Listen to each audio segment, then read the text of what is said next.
This is Teachers Talk Radio, and you are listening live. Hello and welcome to the Monday Late Show with me, Hannah Wilson. Slightly later than normal this week, but that's because you're in for a treat. I am co-hosting tonight with Catherine Taylor because we have special guest on Peter Hughes, who's going to be talking about his new book, Outstanding School Leadership, which is out on the 7th of December. So feel free to add in your messages and join in the show. This is Teachers Talk Radio, and you are listening live. Tune in live at ttradio.org, or to join in the conversation, download the Podbean app and search Teachers Talk Radio. Follow the hashtag TTRadio. Tune in, talk it out with Teachers Talk Radio.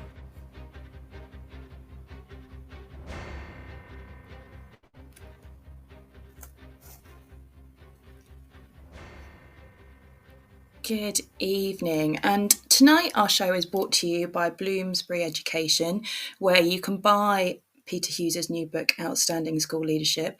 It's available on the 7th of December, but if you pre-order it, they will give you 35% off using the code HUGHES35, HUGES 35, and that will give you 35% off if you order before the 7th of December.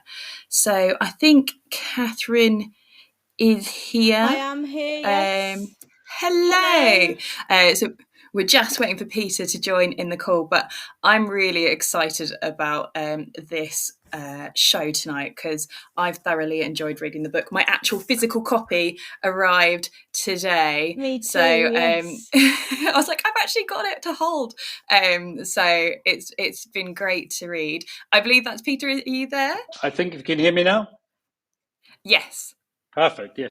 Welcome. Oh, well, thank you. Do you want to start by kind of giving us a little bit of an introduction to yourself and what brought you to kind of write this book? So my name is Peter Hughes. I'm the CEO of the Mossbourne Federation of Schools, which is 2 secondaries and 2 primaries in East London. A little more famous for my predecessor. Some of you may have heard of him, Sir Michael Wilshaw. Apparently he was well known at some point in time. And I'm also the founder of a teaching platform called Progress Teaching, which is about teaching and all about improving teaching. And I'm a maths teacher, but I came over to the UK back in 2001. I came to travel for a year. 20 years later, I'm still here. And I just love it. I love teaching here. I love teaching in London. I love the UK. And what brought me to write a book? Well, I just think after 20 years and then going through that experience, and we're about to expand again, I was rethinking about what it was, what made Mossbourne special, what was it about my journey that I wanted people to know. And it was really just the time to share that with everyone out there. Because your book is a little bit different to normal kind of, I think, leadership books in the sense that it's quite personal. And that's what I really liked about it. So kind of the structure of the book is that you kind of have a little introduction to your different chapters, but then you have what's called the yarn, which is an Australian term. Yes. Yeah, go. Sorry. No, I was going to let you explain it. You're probably doing that better than me. Yeah, so a yarn is just a story. So I did my first year of teaching in a place called Burke. And the best way to describe Burke is it's 1,000 kilometres inland from Sydney. And, when you talk about that sort of scale, I think I'd be halfway. If not, I wouldn't be in Italy if I left London and traveled 1,000 kilometres. And you're not even out of New South Wales yet, so you haven't even left the state. And I remember sort of driving out there. This gives you an idea of what a yarn is and why time has a different sort of element to it when you're out in the outback. And I was driving along this road. If you even look at a map, there's a place called Ningen and Burke, and they're 200, sort of about 200 miles apart. And the road's dead straight. You can put a ruler on it on a map. And I was driving along this road, and I've been going for about 2 hours. And I get to this road, and I sort of cross over the railway line, take the first corner in what feels like about 2 hours. And as I get there, and it says, "Welcome to the gateway to the outback."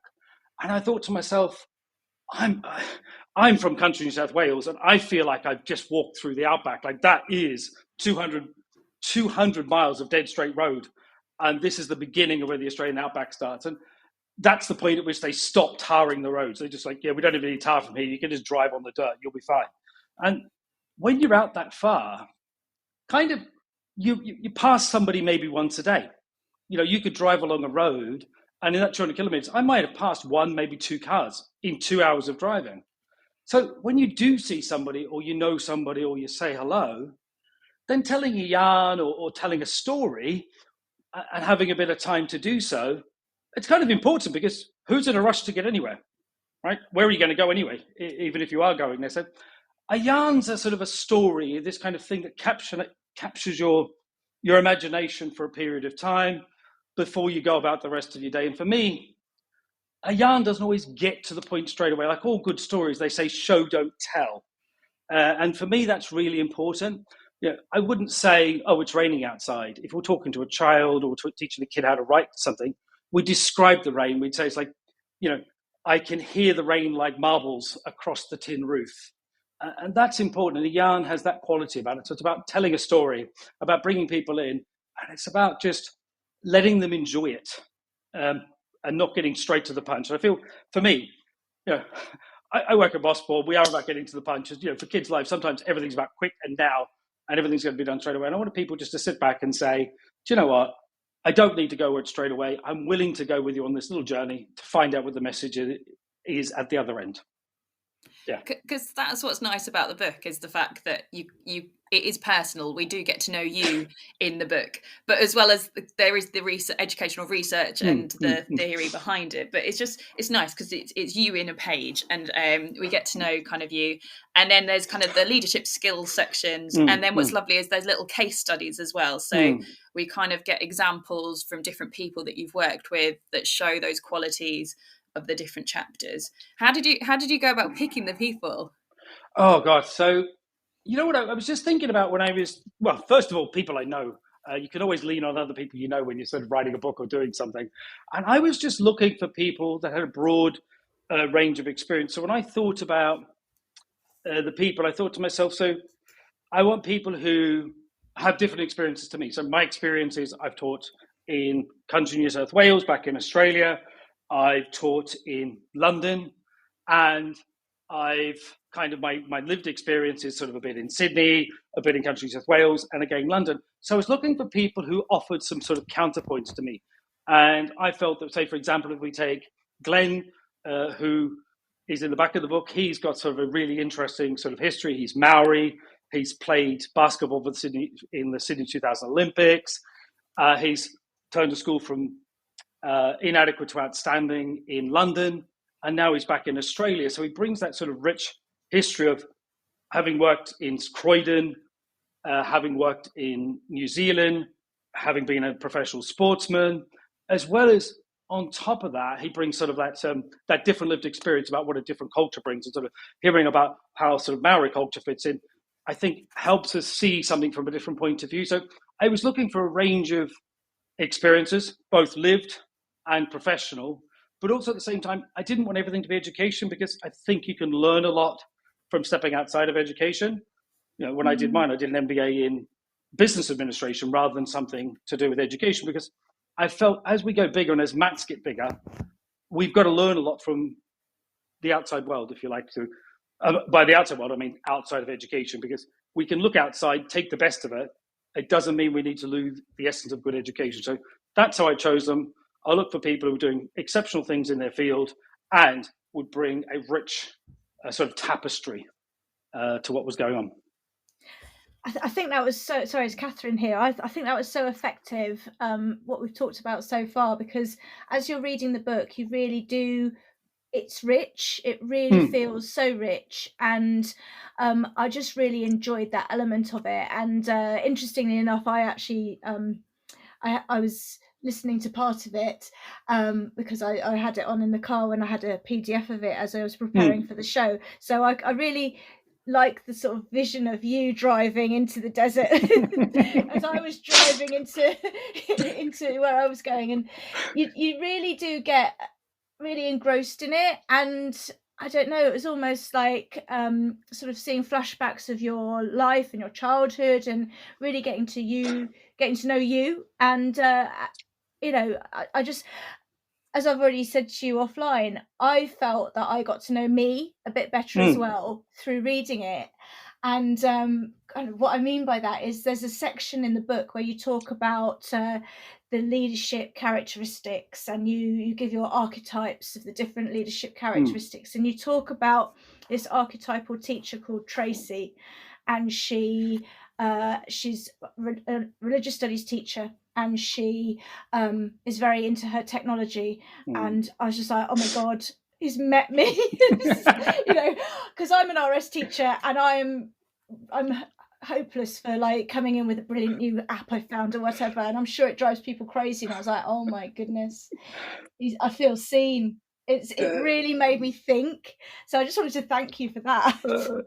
Isn't that great though? There's a couple of things I pick up. First of all, Tracy's my sister's name, so I've deliberately used my brothers and sisters' names through the book because I want them to sort of, well, them to feel seen and a bit heard as well. But I love that comment about being seen, because sometimes we feel like education is such a busy place and the children get seen, but sometimes do we see the teachers and the people who are putting everything out there to make it happen for these children? So, I thought I love that comment you gave me. So thank you very much. It really made me smile and made me very happy. But I think also, what I wanted to pick up there is when you're sort of talking about you got to know me, and I felt there was kind of those themes through the book, which was this idea of saying, how do you lead if you don't know yourself? How do you expect other people to follow you? And I sort of thought that about like knowing yourself, knowing your context, knowing the theory. And for me, that was really important. I think it's taken me a long time, first of all, to kind of accept who I am, and to go on that journey. Education's has been sort of a very middle class, if you like, profession. And so, I know when I was coming through that journey that I felt I had to behave middle class in order to kind of be accepted in this sort of middle class world. And, it takes a long time to sort of know yourself and as you get older. And I felt for me, I wanted to share that because I wanted people to realize that it's about education. It's about how you teach. It's about how you lead. It's not always about where you come from. And I think where you come from adds a richness to what's going on, but it doesn't define you. And so for me, I sort of always reminded of them. I think everybody's seen it, right? That Simon Sinek TED talk about your why when they talk about Apple. I think, what's your why? Why are you here? How as educators do we show our why? And I always think my why is that idea of we're here. I describe it in the book. I want to change children's lives for the better by creating environments where learning is the norm. Because education, for me, is just about learning. Learning in and of itself is a beautiful thing, and we should embrace it and love it. And I think sometimes we're too busy looking for other reasons. Just love the actual journey of learning for me. And I think that was really about it. So for me, my why is I want people to go on a journey, but I also want children to, those opportunities I was talking about. So I think it's not about showing somebody a door, right? We talk about, I gave a child an opportunity. For me, it's a lot more than that. I don't think an opportunity is enough. I always say, you got to put the door there. You've got to open the door. You've got to lay the red carpet down. You might even need to nudge the child through the door, because from my lived experience, there are people I know who haven't, been successful in education. And what do I mean by that? And I think this is really important. Is when I say success, I want children who go on to lead a rich and fulfilling life. And I think being well educated and having lots of knowledge is part of that rich and fulfilling life. What I don't mean is everybody should go to uni. I'm the only one in my family who's gone off to uni. My nieces and nephews are working, and one of them is a stock and station agent. Basically, in Australia, that means basically you sell cattle and you sell sheep stations. That's the actual farm. So, and that's important. I always say I want a good doctor as much as I want a good plumber. Yeah. And I don't mind which one you become, but as long as you lead a rich and fulfilling life. And I find that, from my background, my lived experience tells me that not everybody who goes through education doesn't know how not to fail themselves. And I've got experience in my life where that's happened. And I've got friends who kind of haven't gone on to lead rich and fulfilling lives. And I think our job as educators is to make that happen and to go beyond showing kids, but actually, what I would say, sort of almost nudge them through, if you like, or push them if you need to. No, I that came across so clearly. You could really feel that you had a strong moral purpose, and all the way through the book, which is just made it so engaging. And I think the parts of the book where you really share your your story and the times when you've applied for jobs and not got them, and to, it's just so important, because I think too many people show a finished product without any of the working, and that actually, it's great if you've done it, but if you're still on your way towards it, we need to feel reassured that actually what we're going through is normal and natural and actually valuable. It was a really, really powerful way of expressing that. Oh yeah, like I couldn't agree more. Sort of when you look at people, they do look like these finished products. Like everything is just, their life has just been laid out before them. And I think that kind of what brought me to this conclusion was that when I spoke to people, their assumption that I was kind of the average middle class English white guy. And I just thought, and when you listen to me and you hear me talk, that's a fair assumption. But I thought we need to stop judging books by their cover. And that was important to me. So part of me telling this and bringing people along was to say, do you know what? We come from all sorts of different backgrounds and different experiences. And I want people to know that that's it. That's okay. That's good. And that brings a rich tapestry, as I keep talking about. And that's really important to me. But also, like you're saying there, that, oh no, I've lost my train of thought there for a second, which was just that idea of like, I've learned more from my failures than I have from my successes. You can imagine being in a school for a year, thinking you're going to go for like an SLT job and not getting an interview. Like that's painful. That hurts. I know. I have experienced that phenomena. Yeah, but you want to go home and all you want to do is cry, right? You just feel like absolutely destroyed inside, and you kind of think, why am I here? What am I doing? They hate me. What am I getting wrong? All of those feelings are kind of just absolutely running inside you like there's no tomorrow. I think if someone's to see me talk at an event somewhere, they're like, oh, his life's just been fine. It's absolutely perfect. He's never been through that. Do you know what? I'm probably worse. So just hopefully people can empathize and, see that, like you said, it's normal. It's normal to fail. It's good.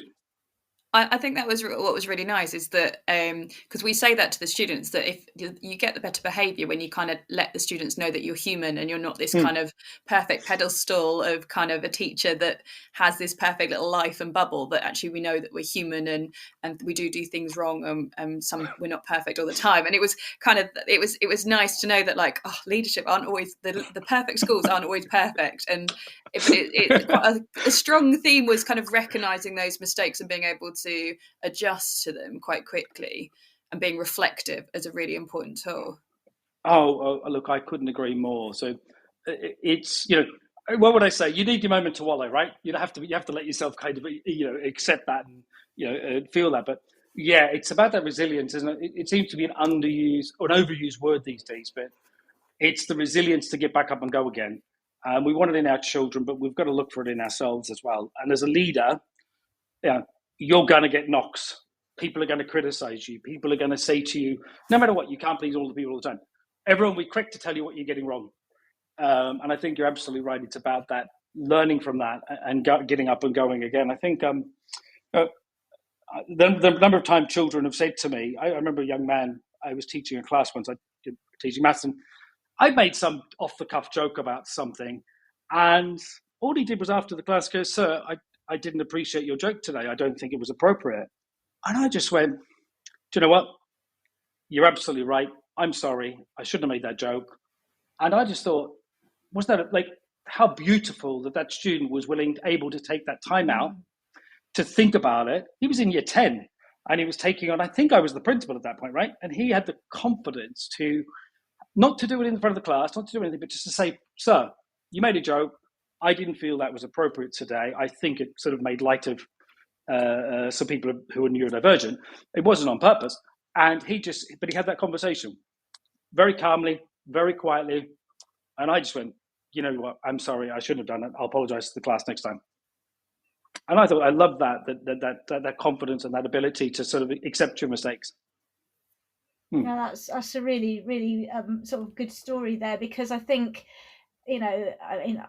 we do need to model a bit of humility and that kind of thing in front of students, don't we, to really show them that a life well lived is to do with the rough and the smooth and all of that.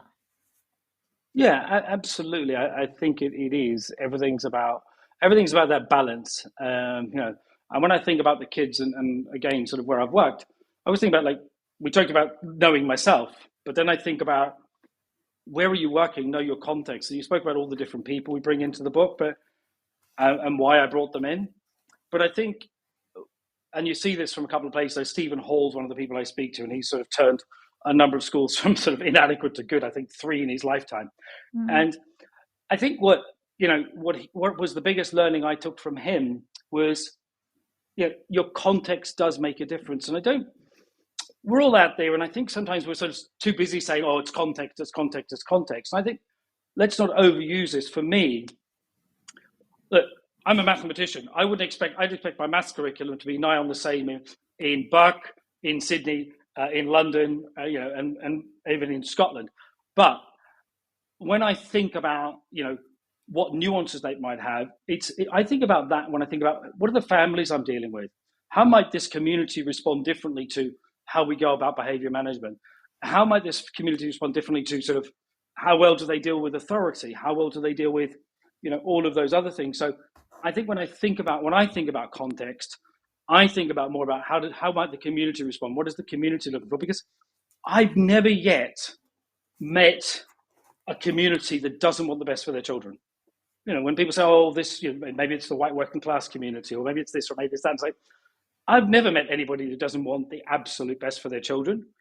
It might be slightly different to what you want for their child, but I think everybody wants the best for their child. And I think that's the start of it. And then we think, right, okay, how do we connect with this community? Even if I'm not from it, how do I connect with it? Because I'm going to be educating your children.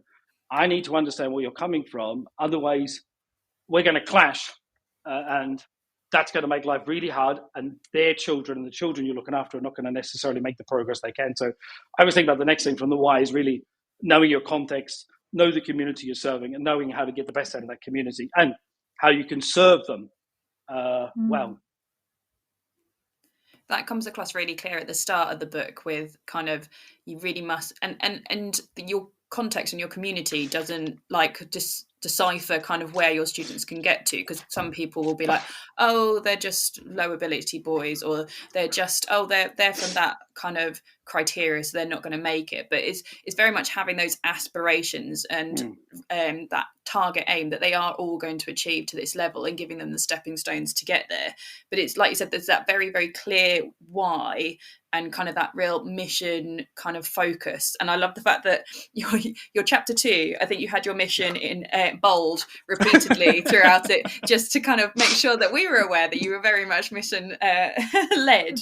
But it's kind of making it really obvious, and it's thinking as a leader that you have to have that in mind all the time and have that focus. And I think that's what deciphers a good to shall I say, be diplomatic, a less good leader, is that you're having that deciphered down the school. Everybody in the school is on the same page, and you all have that same mission and drive to have those aspirational goals for your students.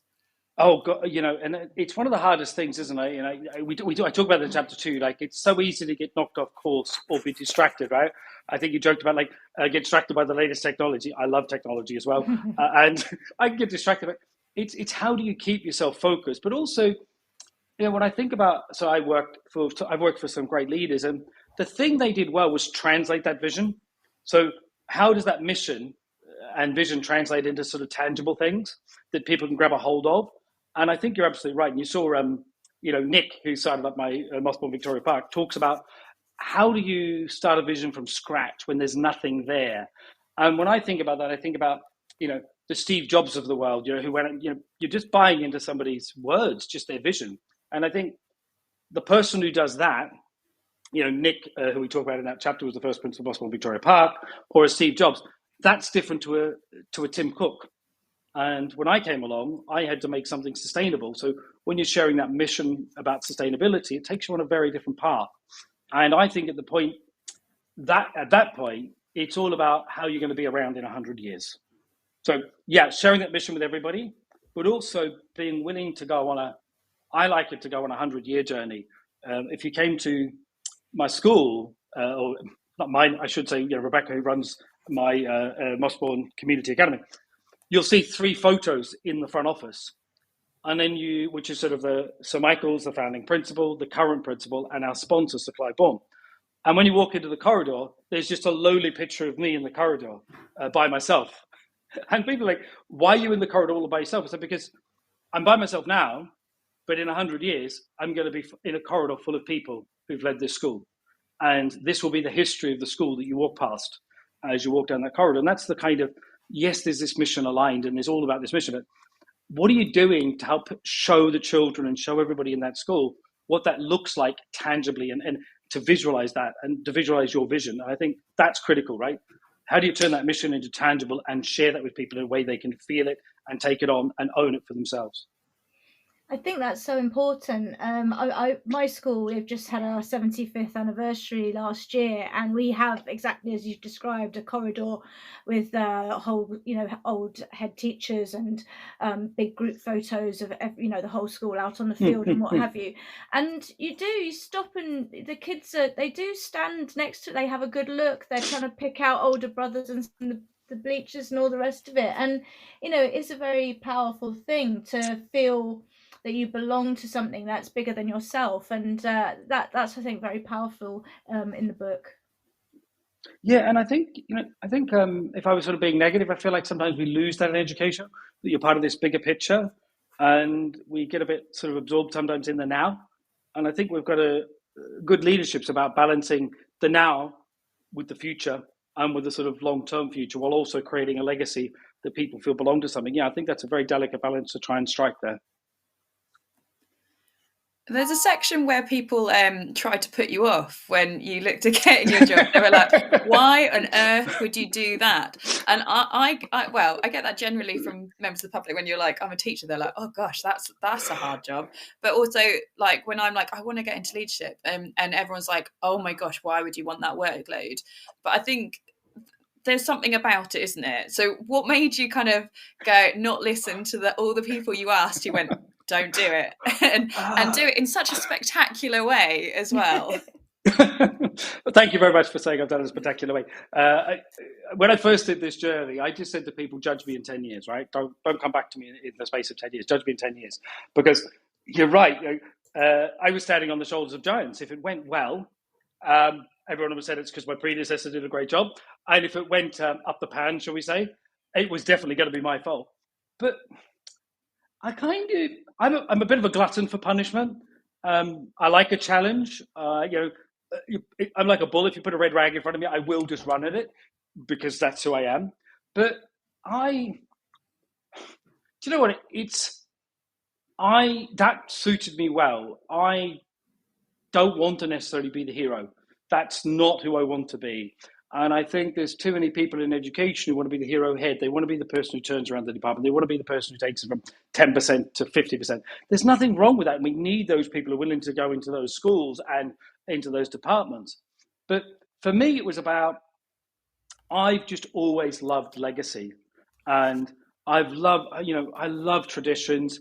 I've come from being a Republican in Australia to a monarchist, because I've just started loving the tradition of the monarchy. Like, that's the wrong way around. I know that's completely the wrong way around, but I just love the traditions. I just love these old school traditions. And I just thought to myself, wouldn't it be great if I could create that? Wouldn't it be great if I could take this brand new thing and create these traditions? Wouldn't it be great if I could take something on that nobody wants, right? And I like a bit of a lost cause. So maybe it was just a bit of a lost cause. And that was it. I just wanted to say, I want to do this. I want to take it on. I know it's an extremely hard challenge. I know there's only one way, which is almost failure. And as you said, my friend said that to me. And one of my friends just kept saying it wasn't even my result until sort of 5 years. So for me, I was just willing to go on that longer journey. And I think it was about, I just love the school and I love the children. And when I found Mossbourne, I found home. And that's a really powerful thing as a teacher. When you just find home, you think, this is where I want to work. I'd never been in a school longer than 3 years before that.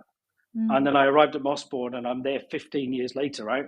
And that is an amazing journey to go on, to just find home and to feel like you want to get up and go there every day. I'm not saying I haven't had bad days, and the days when I haven't, like, there's people I wanted to, I won't say kill, but there's people I still would say, you know, I wouldn't have wanted them to walk in front of me any minute now. But, you know, when you find somewhere you love and find something you love and enjoy doing, and for me, that's like teaching and being at a school that I care about and I love the kids. And I love the sort of diversity of I just love it, of Hackney. And Hackney's a really special place as well. It just feels like a borough that's got a real soul. And for me, like, why would I not want to? Why would I not want to do that? Why would I not want to sort of continue to give these children something amazing? So it's almost, for me, I didn't quite understand why people were telling me not to do it. I just thought it was the right thing to do. And I'm just going to go, Tom, cover your ears. But we chatted before about kind of like workload, and that actually, because I'm doing my master's and I have to log 6 hours a week off the job, and everybody thinks I'm absolutely balmy doing all this extra work, but I absolutely love it. I live and breathe education, and I'm just slightly addicted to it. But it's like, it is, if you want to put the effort and you want to put the hours in and you're enjoying it, it is okay to do, as long as you're not burning yourself out. It's having that balance. But I think there is a place in education for people who do want to give it everything and spend their weekends reading your lovely book. Look. We spoke about that, didn't we? And I said, I remember I did a Future Leaders talk not long after I'd been, and I just said, if I was a musician, would you tell me to put my guitar down? If I was a football player, would you tell me to stop kicking a football? And it's like, I want to teach. I want to read about teaching. I write the timetable on the weekend. I love it. I love data. I love to. If I'm enjoying it and no one's forcing me to do it, then stop telling me not to do it.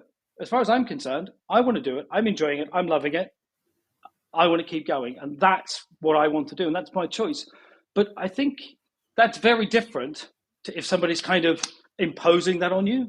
Mm-hmm. And I think that's the difficult thing here. Is like, I don't call it work-life balance. I sort of think about it, and it's in this book called Radical Candor. I can't remember, somebody, Scott. Yeah.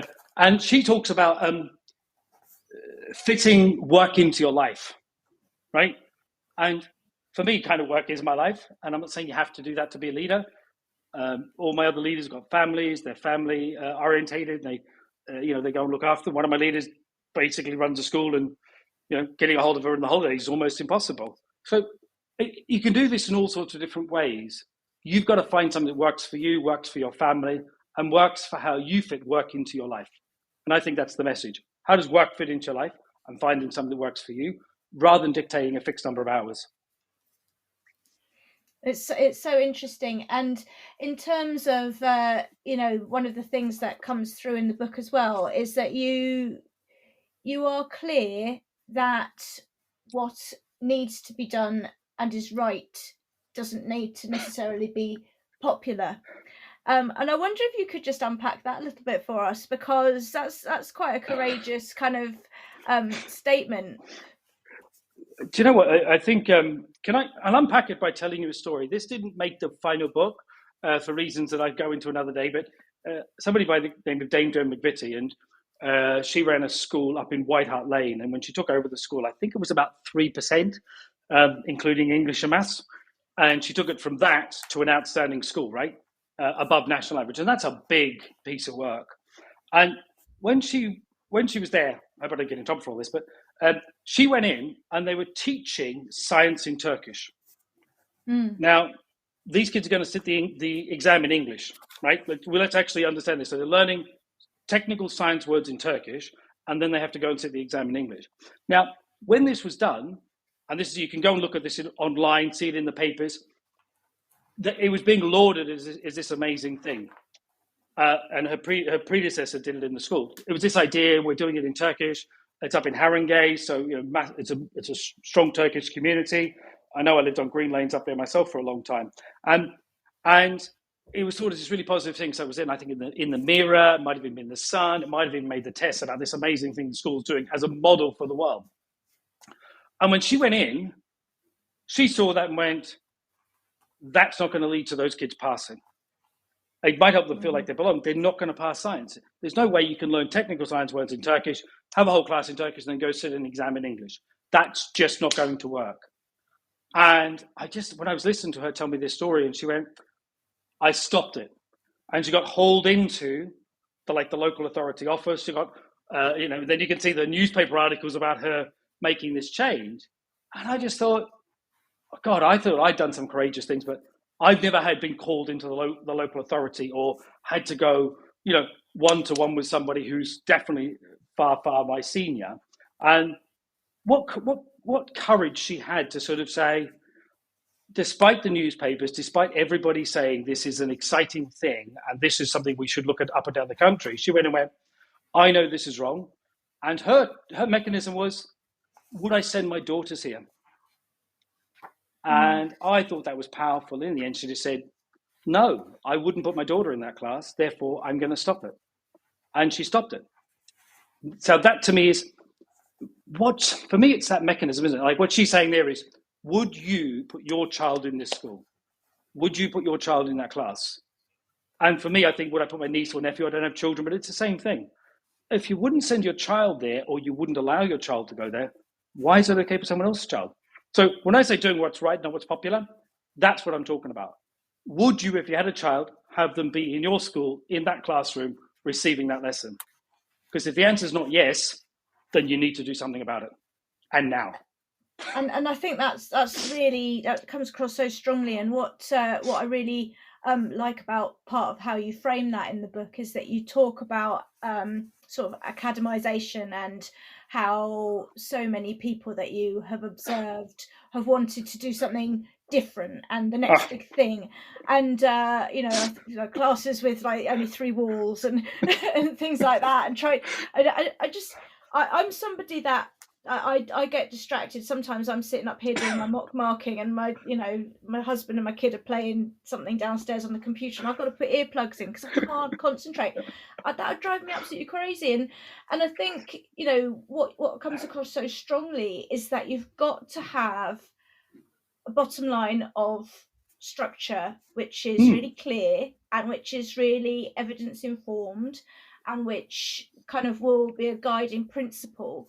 And then you've got to be able to sort the wheat from the chaff a bit. What is going to actually be something that will help and have fidelity to our mission, and what is actually just going to get a few headlines and things like that. And I think reading the book, I'm left in no doubt that you've got a really clear idea about what kinds of how you're going to do that sorting. Do you want to just talk a little bit about that process? So I think, let's think about this in a couple of different ways. So I'd love to come back to people data systems, which is my way of thinking about things as a broad picture in a second. But I think, do you know what? I've been a math teacher now for, without giving away my age, I finished university and I've got a degree in math teaching, a Bachelor of Education in math teaching. That's 4 years learning how to teach math. So I don't know why I did that at the beginning, and you'll have to read the book about how that actually happened. But so first things first, right? In all that time, maths hasn't changed. I still teach maths, and I can still teach maths with a board marker. The only thing that's changed is I now have to use like a board marker, and I'm not allowed to use chalk anymore. Nobody will give me a chalkboard. I'd rather a chalkboard if I get away with it, but that's showing my age. I've got a lot of grey hair, so first thing is, we're too busy to jump on something. So first things first, don't jump on the latest initiative and actually stop and say, what will my children get out of this change? What will be the learning? What will be the extra the children will get? Because if you can't answer the extra, then just don't do it, right? If you can't answer what the children are going to get, and I mean a tangible, they will learn more, they'll learn quicker, they will get a better job or whatever it is, and you can't answer that in a tangible way, then don't do it. And my second thing is like, what are you going to trade off? I got this, Dylan Williams spoke about this today. I got to go to a conference with him, or where he was speaking, and he just said, I'm going to add, if you're going to add something in and ask teachers to do something, what are you going to take away? Because what he said was, ultimately, if you don't take something away, what you're saying to teachers is, you weren't working at capacity already. Now, we're all teachers, right? Have you ever met a teacher who's not working at capacity? True. Right? And so you've got to think about those two things, right? So Mm-hmm. what are the children going to get out of it? And what am I going to do differently? Where can I try and save some time? And that's a really hard thing to do. And especially in leadership, you have to think about that very carefully. But I think put the children front and center. And I think I was doing this on something before. I remember a teacher of mine, and we were making phone calls to every single parent before parents' evening. And, we were getting up to, well, we have got 100% before, and we normally hit around about 96, 97% attendance at parents' evening. And we phone them, and any parent who didn't turn up last time receives at least 3 phone calls beforehand and reminders about turning up this year. All of the things we're a bit insane about parents' evening because we want our parents to be engaged. Mm-hmm. And a parent just said, one of my teachers just said, Peter, I can't do this. I can't do it. And I just said, look, do you think it's important they turn up? Yes. He said, look, I know we're doing the right thing. And I said, well, I tell you what, find me anything you want to take off. And I just say to my staff, if there's anything you think we shouldn't be doing, please tell me. I want to know. Like, I've got 5 main objectives this year. One of them is to remove useless work. Yeah. Like, that's one of my sort of themes that I want to do. How can I stop double working? What can I do to remove double working? I've got that with my central service team. I've shared that with all my principals. I've asked them to make the same challenge. And we've got to do that all the time. So I've kind of gone off track there, as I do in my yarns. Yeah. As you started to understand, I get a bit lost in where I'm going. I feel sorry for my staff sometimes. I think sort of I try to figure out where he's going. But ultimately, it's this. If you're going to add something, what are you going to take away? Or how are you going to save people time? And what's the benefit to children? 2 simple questions. If you can't answer both of those, go back to the drawing board and try again. I think for me, that was one of the key points in teaching is where I learned that it's like, how does it benefit the kids? Why am I marking this? If it doesn't benefit the kids, I shouldn't be doing it. It's not a tick box exercise. And I'm not giving too much away, but you have little elephants in your book, which are your kind of little kind of, should I say rants? No, little. Your first one, you discuss Ofsted and the kind of the pros and cons about Ofsted, and I think that's what a lot of leaders go wrong is they try and create schools to do well in Ofsted as opposed to making it about the children. Oh, do you know what? Maybe I've been in a luxurious position, so I've got to say. So I'll go into it. So first things first, right? So elephants in the room are really about, so the spoiler alert, turn off for a little bit if you don't want to hear, but yeah, elephants are all those elephants we don't want to talk about, right? They're it's the big elephant in the room that nobody's talking about. And I think for me, when I think about Ofsted, when I think about elephant room, I think about things like radical candor. How many times have you been in a room and somebody's saying, oh, that teacher's not doing what they're meant to do, they're not doing what they're meant to do, they're not doing that. And I just say, who told the teacher? Who's told the person so they have a chance to change it? So we can think about, radical candor. I think in education, we don't often talk openly about things. We'll kind of like skirt around it or nudge at it or say something like, what was it? One of my favorite when you were saying that about marking, I cannot figure it out. People who write verbal feedback in the book, is that the most insane thing you've ever heard of? I literally am writing in the book to tell you I spoke to the child. Who's that for?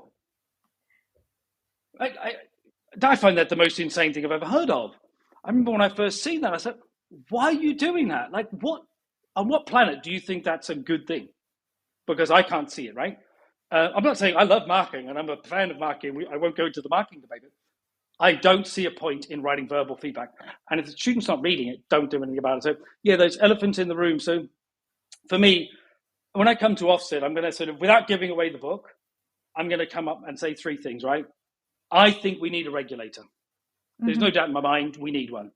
And I think public bodies have a regulator, whether that be Ofcom for what we watch on TV, or now going to look at the internet. I think they're making some good moves there. Or the police have a regulator, or the NHS have a regulator. We're dealing with public money and we're dealing with people. We need to have a regulator that makes sure that nobody's doing what they shouldn't do, right? There's nothing wrong with that. A regulator is an important part of public life for me. But I think the other way, I think Ofsted have lost their way though. And I was listening to, I read something about from Leone from Confederation of Schools Trust. And in her email, she's saying like Ofsted want to be about school improvement. What other regulator wants to do improvement of the system? They're there to say you do or don't meet the standard, and this is what this way are meeting, and this way you're not. It's a very simple process, and I think that we're getting caught up in all sorts of other things. All I want the regulator to do is say, is this acceptable in the United Kingdom or in England as it is for us? Is this acceptable? What is the minimum standard we all agree on? And that's what the regulator's job is. They're there to say, do you meet the minimum standard? And when I think about that, my third point is, what is the point of outstanding? Yeah. All it's like, what is its point, right? And I run outstanding schools, and the point is like, so can you imagine? I've taken over from Sir Michael. We didn't have an Ofsted for 10 years. And they come in for the first day, and then I'm not sure what their judgment is. I don't know what they're thinking. They refuse to tell you the direction of travel. They're silent on everything. Can you imagine the pressure that I was feeling to think, if this school now gets a good for the first time in its life as an outstanding school, I'm wondering whether I'm going to have my job tomorrow morning. Like, and you read all the stuff I've done, and I still had that panic and worry and fear and didn't sleep. Yeah. Like, is that right? You know, we've all seen the worst outcomes of that this year, right? And it goes out to Ruth and her family and everybody else in that community. But she's not the first. And I think all outstanding seems to do is cause heartache and pain. And if you get it, and then we put banners up everywhere saying we're this and we're that. And I'm like, really? We like a good comment, but I just think we need to really stop and think about our regulator's purpose, what we want it to do, and stop getting outside their lane. Just keep it simple. And ultimately, why is it changing every time there's a new regulator? And why is the regulator defining our system? Anyway, that's me. I'm going to get off my I should say off my high horse. I'm going to jump off my elephant now. I dangled the carrot and you did well. Yeah. So I'm just going to say right now, look, guess what the other elephants are? Go on. And there are a lot of them in the book, and hopefully they make some sense to you. And they're everything from rants to kind of deep personal stories from me. So, I hope you enjoy them and you understand sort of where I'm coming from. And in a similar kind of sense, you have a bit where you talk about kind of observations and kind of quality assurance of teachers and how to make sure that you're aware of the teaching that's going on in your school. Yeah, so I talk about that idea, and for me, so I've got this. I created Progress Teaching with this simple idea of, I wanted to have something that basically a program that was focused on teaching and learning. So I'll explain how I got there. Was that I just said when I took over from Sir Michael, I said, right, so why have we got these 3 high pressure observations per year? Why is that going on? Like, what is that purpose? I can't see a purpose. You've got to go through threshold. You've got to get 2 outstanding judgments. You've got all these things in your list. I just feel like, what is the purpose of these one-off observations? They're not serving any purpose. There's something that's just been agreed with the unions. It doesn't actually drive the quality of teaching and learning up. And I said, I think I say it in my book, where ultimately I used to practice for them. I'm not an idiot. If my pay is going to be dependent upon how well I do in this 1 hour, who wouldn't practice that in advance? I'm not saying that's right. I'm not saying that makes me a good human being. But if you're going to put enough on the line, people will behave in strange ways. Yeah. And I think for me, when we think about improving the quality of teaching and learning, it's incremental. We know that works for kids, right? We look at something, we say how well they've done, and then we give them some feedback. They improve it, and we go through the cycle. So why do we think we've got to switch at the age of 18 or when we go into work that changes that, like we're going to do something else? So I think when I'm thinking about improving the quality of teaching and learning, I'm thinking it's drop-ins. They should be unannounced. They should be low stakes. If you have a bad day, have a better day tomorrow. That's fine. If you have a good day, let's come back again tomorrow. Let's just make it fluid, right? And the more fluid you make it, the more it's okay to make mistakes. Then the more likely it is to become developmental. And that's the important part for me. I say to my teachers, if you have 8 good lessons and 2 bad, then you're doing well. That's fine. if you have 8 amazing lessons and 2 okay lessons, then you're a really great teacher. You're top of, everyone has a bad day. I've had lots of bad days when I'm teaching, and that's kind of important to understand that it's okay to have a bad day, and we're going to model that and move it forward. But the way I think about that then was, if I'm going to have this sort of little and often approach, then I wanted to have a system that would allow me to basically have everyone see the same thing. So I came up with this idea of progress teaching, whose sole purpose is to sort of improve the quality of teaching and learning, and therefore improve student outcomes. Because we know teaching and learning is where it's at. Change the quality of teaching, you change student outcomes. It's a really simple equation. And what I wanted to do with that was to capture all of those little bits of information, because that's how you can do it. So I always say, how well is somebody doing when they're setting their homework? How well is somebody explaining? So we break it down now into kind of 9 different pieces. If you look at Rosenstein, I think it's 10 pieces in the Rosenstein. So are we giving people feedback on these component parts of their lesson? And, well, you could say you like it or don't like it, but as you go in and look at somebody, you want to say, right, in this element, let's say we're talking about exposition. Is this good exposition? Is this exposition in development? Or is this exposition a model of good practice that I'm seeing today? And we all go in, when we look at something, we think about those 3 sort of levels, don't we? Yeah, this is good. Oh, I don't want to use good because that's Ofstedy and I don't like that. But this is the expected standard, right? You are delivering and we're happy with that. You're doing a really good job. Oh God, what you're doing now, I'd really like to share that with other people. Like, might be an expert, or it's highly effective, or that's an area which you're still developing, and I can see that. And so I like to look at it in that sense. And so when I think about teaching and learning is every time we drop in and have a look at somebody, we capture that. We let them know where it is on that sort of, if you like, as those 3 different places. And then we aggregate all of that information up from every single drop in.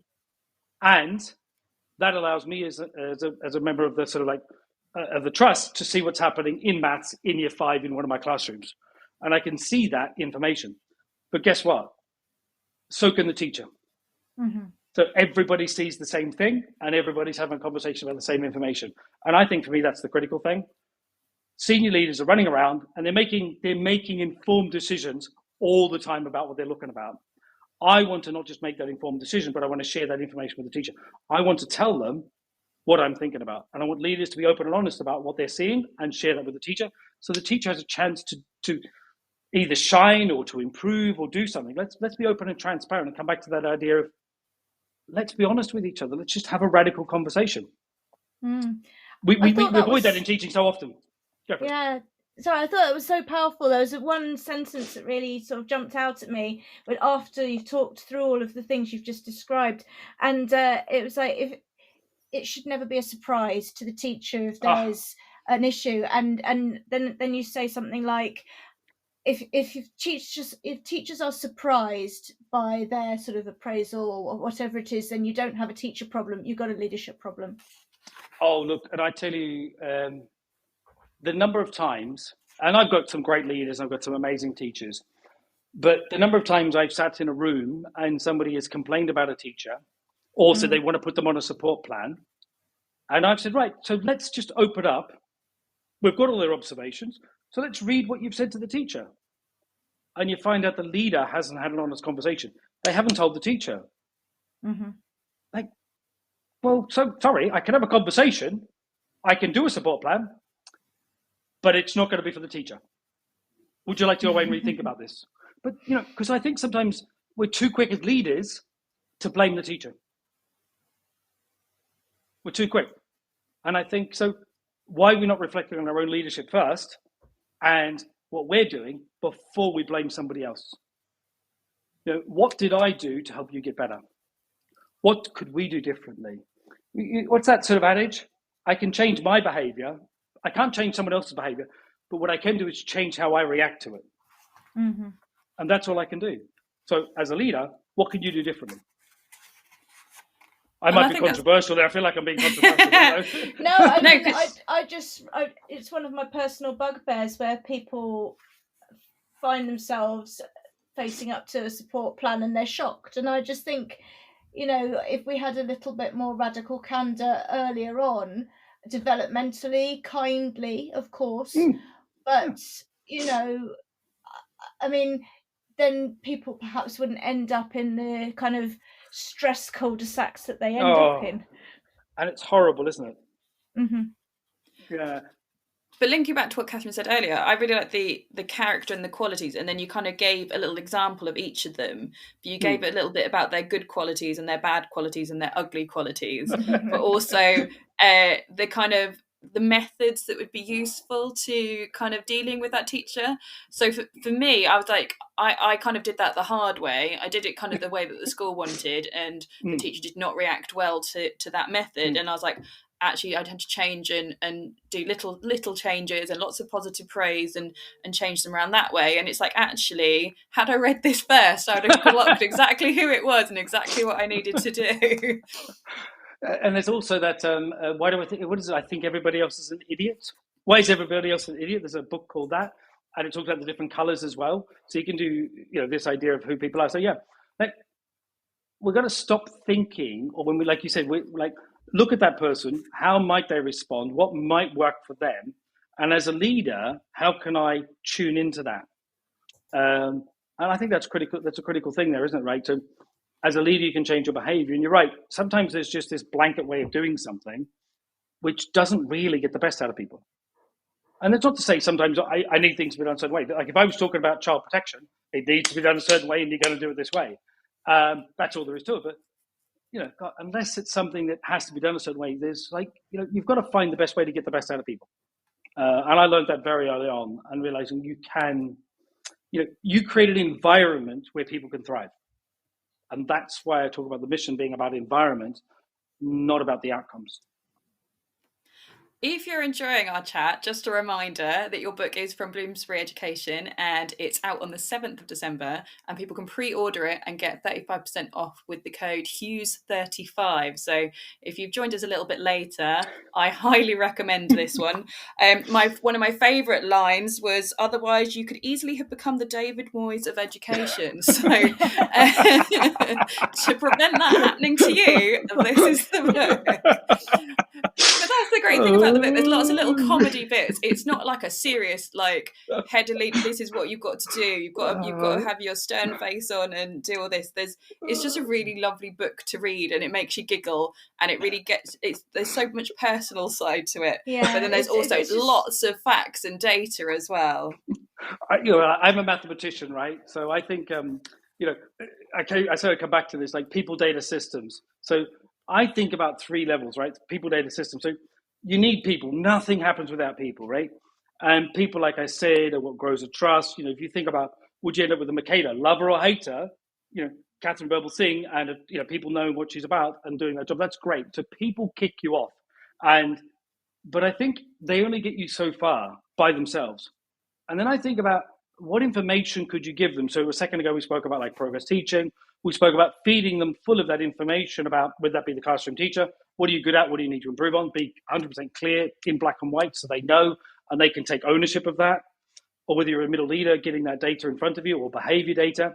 Or like, I love this, right? In my school, we read through all the action steps people have got, and that defines our CPD. What a radical idea. Like, actually figure out what people need to know and then designing your CPD program around it. It's not saying your long-term thing. Genius. It's this genius idea, like, I'm going to figure out. And the other thing is, why not look at what other people are good at and use them to do that CPD? I know I'm being radical here, but we don't have data in school. We're too busy like analyzing like year 9 maths pupil premium gap in set 4. Really? Mm-hmm. Is that really going to move the dial? So think about what that data is. And for me, if I'm thinking about teaching and learning, I want to know, what are my teachers good at? What do they need to improve on? How can I help them get there? So when I talk about data, I like the right data in front of the right people, and make sure everyone's got the same data. I want the teacher, my middle leader, my SLT, me to have exactly the same data. At different levels, of course. Obviously, I don't want to be reading everybody's observation across sort of 1,000 across over sort of 500 teachers. So what's the data? What's the information that you want in front of people? And really think about that. And then how are you going to collect that without it overloading people? So we come back to that same idea. And then once you've got those 2 things, what are your systems? how do you free up people's cognitive load? When you're thinking about reading, right? A child needs to be able to decode in order to read, and then they can see the themes in a book. If I want a child to be able to do fractions, they need to multiply. Otherwise, they get caught up on repeated addition. So, what systems are in place in your school to free up your leaders and your teachers' cognitive load? And I bring this down to you, right? So, think about this. During COVID, how tired were you? Like, I was worn out. I'm like, why am I so tired? In some cases, no children in the building. Why am I so tired? It was because everything was different every day. And therefore, nothing was automated. And you were just draining your brain with everything you needed to do. So, what are those routines and rituals and systems you've got in place in your school that don't overload teachers and overdo their workload? Let's think about that and get on play. But what are they? And I think about that. So, because when you've got people and you've got informed data and you've got strong systems in place, like, for example, we have kids line up in the morning and everyone shows their planner in the air. That's so every form tutor doesn't have to check the planners when they go into class. And as a head of year, you can see if all the kids have got their planners that day. Any child who doesn't automatically comes to the front. Planners solved. Everyone's got their planners and equipment for the day. Takes us 30 seconds to do something. Isn't that a simple system, right? So what are your simple systems that make things work and make it effective? Because when you've got those in play, I always think that what that allows you to do is to then, if you do need a change of personnel, and I know I said some interesting things about sort of retention in the book, but if you do, then the system will hold the school going while that person gets up to speed. And great systems allow good people to be amazing. That's what they do. Otherwise, you're just caught up in basically running around the rabbit, the mouse wheel. Yeah. So people, the systems is how I like to think about it. It was quite interesting reading the bit on teacher retention, because I'm moving on to my finance module next. So I'm like, oh, I've understood it. I'm ahead of the game. But I didn't really think about that. Obviously, if teachers are going up the pay scale each year and then you've got the increase as well, it's like, how do you counteract that deficit? Because you want to withhold onto your good teachers that are really good at learning, but you've also kind of got to spot new talent that you can kind of train up that have the right qualities. So what kind of things, when you're kind of interviewing somebody, do you look for to make sure you're getting the right people on the bus and the wrong people off the bus? So, and can I just start by saying this is like, just because a teacher's not good for one school doesn't mean they're not great for another one, right? We've all got different cultures, and the whole beauty of the English system is it's not cookie cutter, right? And I think I'm going to start there, because sometimes somebody needs to get off the bus. They just need to get on a different bus, right? Yeah. You know, they're not going to Croydon, they're going to Hackney, right? Just like, that's my London analogy. So I could say they're not going to like Buck, they're going to sort of like, Adelaide, but I think if I start using Australian analogies, people will get a bit lost. So I think here is that, what do I use? So I look for three things, right? I keep it really simple. I look for intellect. I look for alignment to my mission. And I look for intellect, alignment to the mission, and somebody who's willing to learn. I keep it that simple. And for me, because everything else is teachable. Everything else is teachable. You need good subject knowledge, we know that, but everything else is teachable. So don't try and look for things. They might be there, but they're not the thing you need to think about. You need to look for the things that aren't teachable. I can't teach someone to work hard. I can't teach someone to care.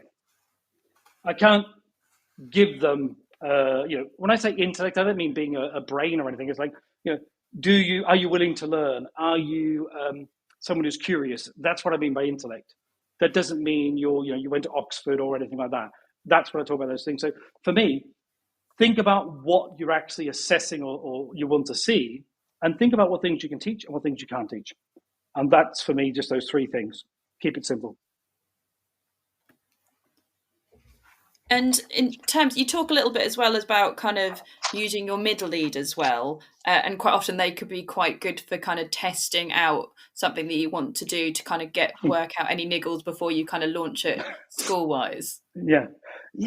I think like middle leaders are the work engine of the school, aren't they? They're the people who are they're the people sort of allowing it to go on the ground, but also the people who are sort of taking it from SLT sometimes, it feels like, holding those people up whilst keeping these people happy underneath them. And I think, why are we not engaging them all? So if you want to test something out, just run a little pilot, run it with, one department, find out what's going on. Find somebody who's enthused about it. So when I did progress teaching and I first brought it in, I took it to my science department. He was good, showed him the benefits. We worked out the niggles.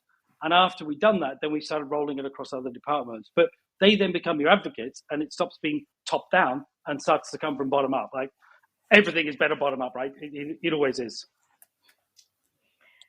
It's really good, and I think that if I can just bring you back to a point you mentioned earlier, which I think is connected with this one, is sort of the phases of a school's evolution. Because thinking about, there's a diagram. I'm just opening my copy. There's a diagram on page 129, and it's the 2 dimensions, 4 cultures, and you've got the sociability and the solidarity, and the networked, communal, fragmented, and mercenary cultures, and you really show through your yarn again how they can be appropriate at different times in your school's evolution. I just wondered if you could tell us a little bit about the role of culture in what you're sort of trying to paint the picture of.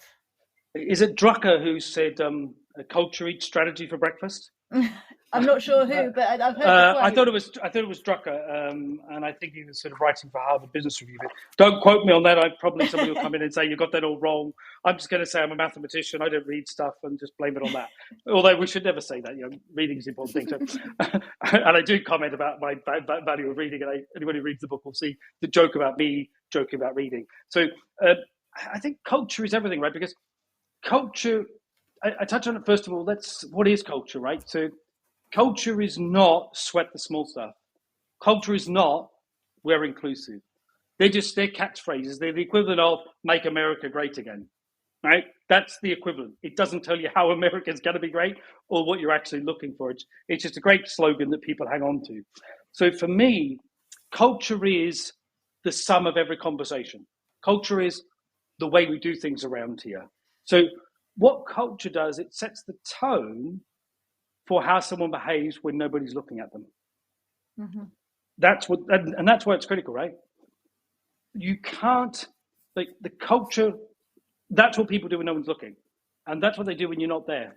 Because that, to me, is what you really want to happen. Whereas everything else, whether it's quality assurance or, using the stick or anything like that, it'll get you so far. And there's times when you have to do that, especially in a turnaround.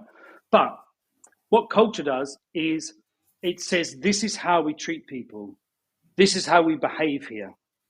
This is the way we do things. And I think that's really important. I can't say that, I've said it about 4 times now, but it's the sum of every conversation. And ultimately, I'm going to keep saying it, it's what people do when nobody's watching. And I know when I first took over the school, we lost 30% of the staff left in my first year. So I've just taken over school. We lost 30% of the staff. I lost the vast majority of the maths department. Some people just poached. They thought Bosbourne was the TES, and they just started ringing up people and telling them to come and work in their new school. And so what kept us going? Culture. That was it. You bring in 30% of new staff. It's the staff that are still there. It's that culture. It's that sort of muscle memory that allowed us to keep going and bought us the time until we could bring the new staff on board and sort of train them in how we wanted them and bring them on board. And I think that's what culture does. It affords you time. But culture can also be bad, right? You can have a bad culture. I talk a little bit about there when I was a bit mercenary, and there were times when I was getting it wrong. And so as a leader, we really need to think about what culture we want, how we're going to measure it, what frameworks are we going to use, that Goff and Jones ones you talk about there, and how you can then be deliberate about that. So I then go on to talk about in there sort of some of the levers of culture, identity. Do people feel like they belong? The power, do they feel like they can, they have the ability to affect change in their organization? How does your organization deal with conflict? And how does it deal with learning? I think so. When you start thinking about how important culture is, and I love that the quote is culture eats strategy for breakfast, and what your culture you want to have, then for me, you need to think about the levers of culture as well, the things you can move and change. And my one piece of advice on this is read some frameworks, go out and read the business theory on this, because I haven't seen a good version of culture in education ever. If there's one out there, please send to me. If you've written it, I'd love to have a look at it. But it's that idea. Yeah, I feel like someone's going to send something into me going, you've got it wrong. Have you read this? I'm like, this thing here. It's going to be my next assignment. It'll be fine. Right, but that's what we do. We talk about culture being important in schools, but we don't actually know how we measure it. We don't know how to describe it. We don't know how to think about it. And what I was saying is, and this is the idea of the theory, right? And it comes back to that idea of know yourself, know your context, know your theory. And ultimately, what theory does, it gives you a framework and it gives you a language. Without language, we know this with children, they can't describe something without vocabulary, right? They cannot, the biggest issues in school around behavior come from kids who have speech and language difficulties. You ever look at it? Look at kids who are excluded, look at the data, speech and language, right? Because they don't have the language with which to express themselves, and therefore they struggle and they get angry about it. And yet, we sometimes walk into leadership and we don't have the language or the frameworks with which to describe what we're looking at. And I think that's undervalued. We need the frameworks and the language. And that's what I mean by look at the theory, because it will give you a framework and language to describe what you're seeing and help you to explain that to other people and talk to them about what you want, while also giving you some mechanisms you might want to think about pulling on in order to improve it. So that's what I mean by culture and bringing it back. Go for it. Right. I was very happy to see some of the things that I've learned actually in action in your book, like with the pestle. I was like, oh my gosh, it's actually a thing. Like I spent hours learning how to do that and what it meant, and I was like, how on earth does this like work for education? But that's the nice thing. You've got the lovely yarn and the chat and the context, but then you've also got that kind of really gritty theory that leadership can kind of take to really analyze what they're looking at. Because I think you said, looking before you leap is a wise man's game. You have time to breathe, time to think before you act, and time to look before you leap. So I think that's the thing. A lot of kind of head teachers and things get caught up in the kind of the trend, the analysis, or the pressure from kind of the big O, and kind of don't take that pause and that breath and really look at all the different factors as to how something can work, and and look for the potential risks before they go ahead with something to make sure that it is exactly right for the children to be able to implement. Yeah, you do, don't you? Like that the big O does loom, doesn't it? It looms larger over everything. And when I originally wrote the book, I was going to not say anything about Ofsted. I actually had said nothing about them. And I just thought, don't mention the elephant in the room. That doesn't really, what leadership book written in England couldn't talk about the biggest thing we all worry about all the time. And I think, isn't it right? You've got to allow yourself the freedom to say, look, I've got a good school. It's good. Good's important for the community. The community needs to know their school is effective and their children are getting a good deal. And that's not for Ofsted, but that's what a regulator should do, right? But after that, you need to kind of be brave and say, I'm going to do what's right. And there's going to be times when that's going to fit in with what Ofsted are thinking. And there's going to be times when it doesn't. And we just need to do what we know is right. And that's a very, very brave thing to do. And I'm aware, a second ago, I was talking about how nervous I was to get the outstanding. But I remember when Victoria Park opened and we had our first Ofsted and it got good in all the areas. And, I've seen people, like I said, I've seen grown men cry over things like that, who you thought were the steeliest people in the world. And I think that I learned from that experience that it's not the end of the world. As much as I said, I felt that when they were there. That school went on. It done a great job. Got great progress aid, and you could disagree with progress aid and all those things. But those kids have gone on to do amazing things, and they go into our sixth form. And I think that's what we've got to keep that. This is about learning, and let's keep that at its heart. And I think that takes some real bravery. And I'd like to think I've been that brave all the time, but I haven't. But I keep trying to remind myself to be brave like that and to keep doing it. And I think I wanted to share that idea that I'm trying to be brave, but even I don't get there all the time, and I do worry about it sometimes. And I think that's as I said earlier, it's so clear that this is a very candid book, and I think the education is ready for a bit of humility and candor. So I think that readers who pick this book up are in for a treat, because they will get to see a very interesting and entertaining yarn, and they'll also sorry, it is what it is, and I feel like there's a kind of the thread running through it, and it's amusing, and it's personable, and it makes you think about yourself as well as what you're reading, and it doesn't read like a how-to checkbox kind of book. It's very much, this is a story about how I did it, and here's why I think the evidence that supported why these decisions were good decisions, and here's what turned out. And you're very open about things that have gone wrong, and you can mention it if you want, but I'm not going to. That's your choice. But there's a very entertaining story in there about something you did that turned out not quite as you imagined.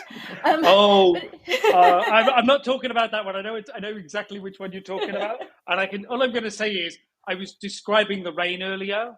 For those who are listening, if you want to think about the worst possible scenario you can think about with children and rain and other stuff that helps you with rain, that's all I'm going to say. Just say, like, I tell you, it is possibly the most entertaining story. And I think, do you know what when I was telling it, I just thought to myself, like, wouldn't people love to know that Mossbourne has made some big mistakes? Like, we were lauded for years, and people, this school, and it's kind of like a Stalinist boot camp. I was like, isn't it lovely just to know, like, we've made some errors as well, and we had to learn from them, and we've made some doozies. That's all I'm going to say. Read that. It's an absolute doozy. I think it's so powerful, and I think education, the commentators, the people with opinions, and the Twitter and all, we are really ready for some proper, like, candor and entertainment, and sort of holding up the mirror. And you do such an effective job of that. As I say, it's entertaining and informative, and it makes you go, oh goodness, yes, I can do that, or it's not just me, so thank you. No, it's been interesting. Probably my next nervous part is that it comes out and to see what people think. But it's it was, I think, the most important thing. It was just cathartic, and I just felt I had to be true to myself, and I just felt I had to be honest. And I think the world's ready for that. Like, I think I agree with you 100%. I think if I'd said something about my past or my history or how I got here or the journey that I went on 10 years ago, I don't think the world was ready to listen to that. Mm-hmm. Whereas I feel now the world is ready to listen. But I think at the same time, we need to be ready to sort of actually say, not just listen, but let's get back to having a conversation, because I feel we've lost that. That's one of the things I feel we've lost recently, is like, let's be honest with each other. Let's hear what people have got to say. Even if you hate what they say, at least they've started saying it. We're having the conversation. Let's have the conversation, because the conversation has a good chance to lead to a positive outcome. And I think if this book does nothing other than get people to start talking about it, and to either agree or disagree, or to talk about their story or to talk about their journey, then I love it. I think I've shared this with a few people, and the number of people who've just decided to kind of come up and say to me something like you said, like, I feel like I've been seen. Like, what a beautiful thing to be able to, like, share with somebody to help them be seen. My lived experiences, I know what it's like. I lived through not being seen, and I just think that's a beautiful thing. I've had people share, like, a little bit from their life or something challenging that's happened to them, and it's kind of opened that gateway for my staff and for other people I work with and other people I don't. Well, I imagine even people I don't know to say, oh, and just to share a little bit of themselves with me. And I just think it's been such a blessing. I feel so honored to have people share that little piece of themselves with me, and to open that door for them, because, I'm definitely somebody who wasn't accused of being, I was going to say, I've never been accused of being popular in my life. But it's nice to open that up and just to say to people, look, despite the steely exterior, there's some sort of real warmth and emotion coming on underneath. And I think my favorite thing was somebody said to me, I feel like I know you for the first time. and I know why you do it. And I thought that was worth all the effort. I feel like I know you, and I know why you do what you do. And I think that was enough for me. That comment was enough for me. And that comes across in all your your little guest case studies as well, because they're very open and honest as well. I personally like the Katie Bedborough one as a single mum. Oh, The fact that she says about women only apply for jobs if they meet 100% of the criteria, whereas men apply for jobs if they only meet 60% of the criteria. And I was like, oh my gosh, that is so me. I talk myself out of everything because I'm like, oh, I don't quite get all of that. And I didn't realize that was actually a thing that we do as women, that we kind of underestimate ourselves. I'm like, oh, right, okay, I'm gonna make sure I tick at least 60% and then I'm good to go from now on. exactly. But isn't it great? Isn't Katie, don't you? I'm blessed to know Katie. I met her during my MBA, and she is one amazing woman. I just absolutely love her. And I don't know if I put it in the case study in the end, but she got 2D. She got, I think, a U, a D, and a something else like an N in her A levels. So literally, I shouldn't promote this, but if there was a model of what grades not to get at when you finish school, Katie was it. I think she got a D, an E, and a U in her A levels, and she went from that to an MBA at Oxford. Like that, what is that journey that you're on to do that? And I just think, and now she's says that I don't want to give too much away about her, but what an amazing woman and what an amazing journey. And to see her and to go see just a touch of her thinking, I think is just special. Yeah. But I think that's what's grit, in it all, isn't it? You know, both have said the same thing.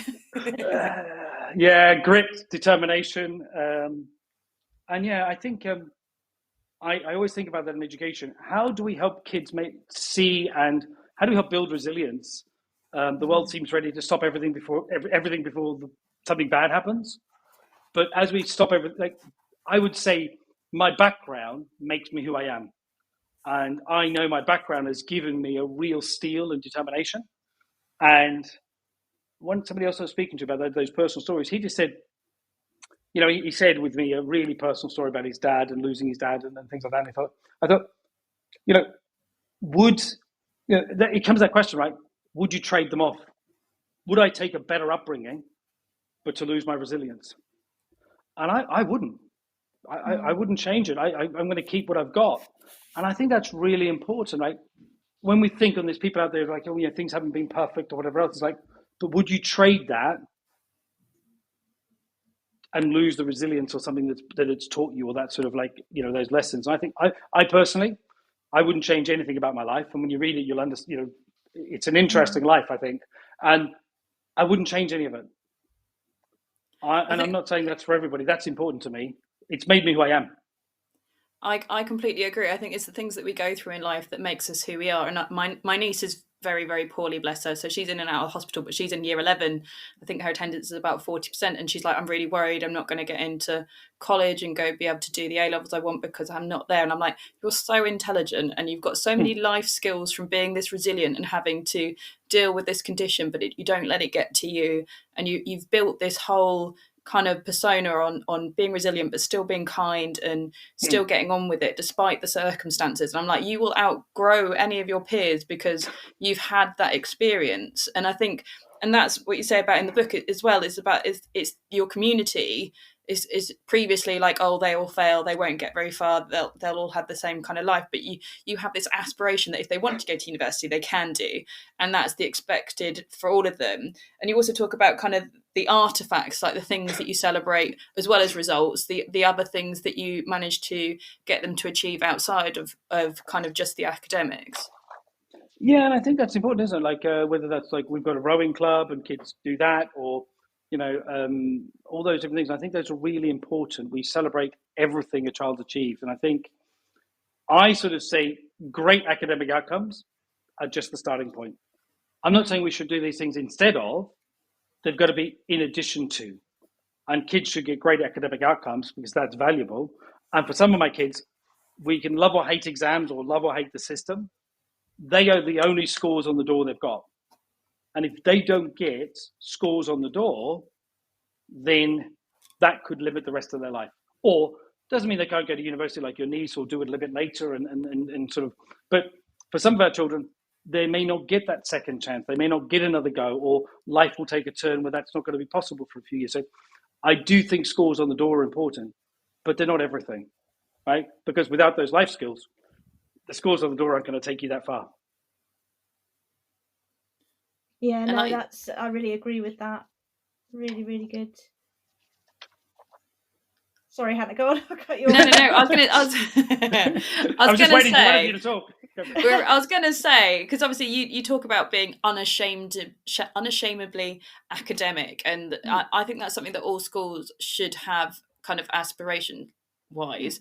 We shouldn't like kind of have this kind of level of where we think we should get. There should be this kind of, as teachers of professions, we should be so proud of what we do, and we should have this aspiration that every student can do better and can achieve. There's not kind of, oh, you can only get to this level. And I think that comes across throughout, and thinking about how as a leadership you manage your whole team and how you build those relationships to make sure you get where you want them to be.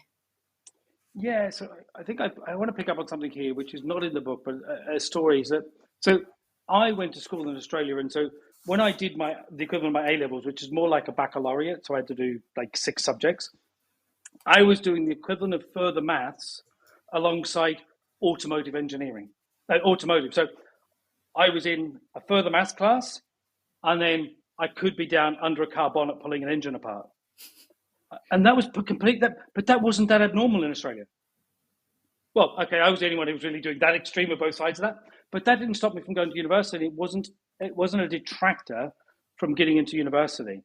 And I think about, and we get more subjects at 6, but I don't understand this kind of complete dichotomy about, those who can do the GCSEs and those who can't do vocationals. What? I don't know what that's about. Like vocationals like this easy option. And I come back to the good doctor, good plumber thing. I think we've got it all a bit wrong, where if you can't do that, then you're seen as a second-class citizen. Like, oh, no, we push them into there. We've moved away from, we've just said, do you know what? The biggest decision we've made is that our teachers now, so we're looking at what kids do. We're looking at this idea of saying, do we need to examine everything kids study? So kids need a certain number of grades, but why can't they do a subject for the joy of doing the subject rather than having to have it examined? Because maybe that's actually valuable. And I mean up to year 11. That's a radical idea, but imagine a child studying something, maybe it's an hour a week, even in year 11, and not doing a GCSE in it, because you don't need the grade. It's just the fun of learning itself, or the joy. That's a radical idea in this sort of day and age about performance tables and everything else. I think that's the sort of radical that's the sort of radical attitudes I think we need to have. It doesn't mean stepping outside the system like you're seeing some of the private schools and creating their own system, because all that's doing is creating an elitist culture that we in the state sector can't get a hold of. And what they're doing is recreating a little thing for themselves, a little club, and they're recreating their club. And our job in the state sector is to say, no. The club is the government club, whether we like it or hate it. This is the club. These are the important grades, because we need our system to be fair. And we need children from all backgrounds to be able to access that. And I haven't come up with a better system that makes exams not the best, one of the best levelers. We saw this during COVID, didn't we? Where private schools, people from wealthy backgrounds got better grades. They didn't all of a sudden get brighter. Basically, they just knew how to elbow better. And that's, I'd love to replace exams by something, but we've got to think kids should study for the love of studying. They should get scores on the door, but it doesn't have to be for everything they do. And we've got to create that space for enjoyment and fun while still getting the grades and still realizing these kids need those scores to get on to the next stage of their life. But I want to figure a way out. If I had my wish tomorrow, I definitely would try and figure out a way where more kids could do what would determine vocational subjects. And I don't just mean like the top kids. My nephew went to a school, it's called Yanko Ag. It literally is a school where kids go to learn to be farmers, right? So this is Australia, so we'll just sort of park that for a bit. But everybody at that school had to do a vocational subject as part of their A-levels. It was compulsory. And he went off to Newcastle University, and he went off to study engineering at the best university in Australia to do engineering. And do you know what his vocational course was? He learned how to be a barista. But it didn't stop him. And that's the important thing. We're kind of getting caught up in things. And I think we need to really think in England about what do we want out of education. And I think that's the conversation we need to be having. Yeah, I agree. I think, unfortunately, we've lived a long time in a system that squeezes things towards efficiency rather than richness. And, unfortunately, when workload pressures come along and the big O comes along and people go, right, well, how can I be more efficient? And actually, these sort of the joy of it, the why of it, that can somehow perhaps be squeezed out. And I think you're absolutely right. That's a really important conversation that we need to have in education to really ensure that people end up loving learning and being open to their learning opportunities rather than feeling like it's a hoop to be jumped through. Yeah, exactly. Why not? Like I said, why don't we just have something that, so we're going to have all of our kids study an art. Right? You can either study it as an actual subject, but you can study it as a subject, or you can just study an art because you want to. We think it's important, and so you can get around things like the progress 8 measures and everything else. And we still do that. And I look at the progress tables. I'm not going to lie. I look at them. I look at them every year. Yes, I do agree with progress tables. I know that's probably controversial. I know who looks after your channel. I know he doesn't. But to me. But they don't have to, it doesn't have to be either or. There's things you can do, and you just got to create the space in your school's curriculum to do them. And you've got to show everybody they're important. And I think it's possible. It's about I'm starting to be a little bit braver and think about what we can do differently. Well, I'm just going to remind anyone who's enjoyed listening to the show, because this is just literally a little section of what the book is about, which is available from Bloomsbury Education, and it's out on the 7th of December. So what a Christmas present. Put it on your Christmas list, and you can get 35% off if you use the code Hughes35, so HUGES 35. And we've come to the end of our show, but I just want to say thank you so much for joining us. I could literally talk to you all evening about education, and I've just absolutely loved it. And it's that thing. It's the fact that children are at the centre of everything, and you need to know your why, and they are your why. But you can't do it without good people and good systems. And I just can't recommend the book enough, because there's great little funny antidotes, but also there's real kind of data and practical strategies and real kind of thought content within there. So thank you so much for me getting a lovely advanced coffee and getting to read that. I've already quoted you in one of my essays. So can I just say, oh wow, I feel blessed. Please, I'd love to see that. Oh wow, my mum will be so happy, I think. I'm nearly 50 years old. I'm still talking about my mum. I know. When do we not? Can I just thank you so much for sort of reading the book? Can I just say, does that mean you've actually seen the physical book? Yeah. Oh, I've got it here. No, I haven't got it yet. Little hand. I've not seen it. So it arrived literally today. Oh, wow. I'm going to have to complain to them about why I haven't got a copy. Sorry. I was frantically copying over all my highlights. So I was like, I can hold the book. Oh, wow. I've just got a big paper copy in front of me. But so, yeah, thank you, Hannah and Katie. And thank you so much. And I've really loved it. And it's been a lovely journey.